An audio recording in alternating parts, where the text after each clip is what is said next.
উত্তরের শস্য ভাণ্ডার খ্যাত নওগাঁয় চলতি মৌসুমে ইরি বোরো ধানের আবাদ শুরু হয়েছে। এরই মধ্যে বীজতলা থেকে শুরু করে জমি পরিচর্যা ও ধান রোপণে ব্যস্ত চাষিরা। তবে গেল বছরের তুলনায় এবছর সার কীটনাশকের দাম বৃদ্ধি পাওয়ায় খরচ বেড়েছে বলে অভিযোগ তাদের।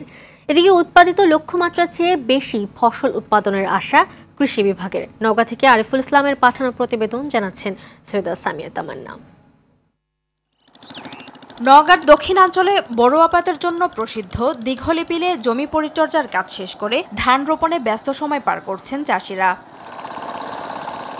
তবে চাষিদের অভিযোগ, গেল বছরের তুলনায় এবছর সার ও কীটনাশকের দাম সহ শ্রমিকদের দৈনিক মজুরি বেড়েছে। তাই চারা রোপণ থেকে শুরু করে ঘরে উঠানো পর্যন্ত প্রায় 18 থেকে 20 হাজার টাকা খরচের সম্ভাবনার কথা বলছেন তারা। তারপরও আশা, আবহাওয়া ভালো আর রোগবালাই না হলে বাম্পার ফলনে হাসি ফুটবে তাদের মুখে। খরচ তো এই যে পানা মারা ওষুধ দেওয়া লাগে, এটা একটু বাড়তি খরচ, আর এই আপনার সার ফসফেটের দামটা একটু বেশি।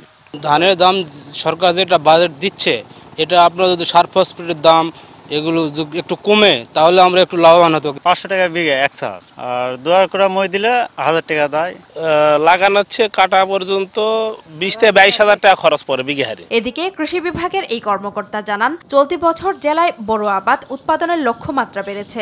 আবহাওয়া অনুকূলে থাকলে চাষিরা কাঙ্ক্ষিত ফসল ঘরে তুলতে পারবেন। নওগাঁ জেলায় এবছর 1,92,920 হেক্টর জমিতে বোরো আবাদের লক্ষ্যমাত্রা নির্ধারিত হয়েছে। তেমন কোনো শৈত্যপ্রবাহ না থাকার কারণে অত্যন্ত চমৎকার আমাদের বীজতলা তৈরি হয়েছে। ইতিমধ্যেই মাঠ পর্যায়ে কৃষক বোরো লাগানো শুরু করে দিয়েছে।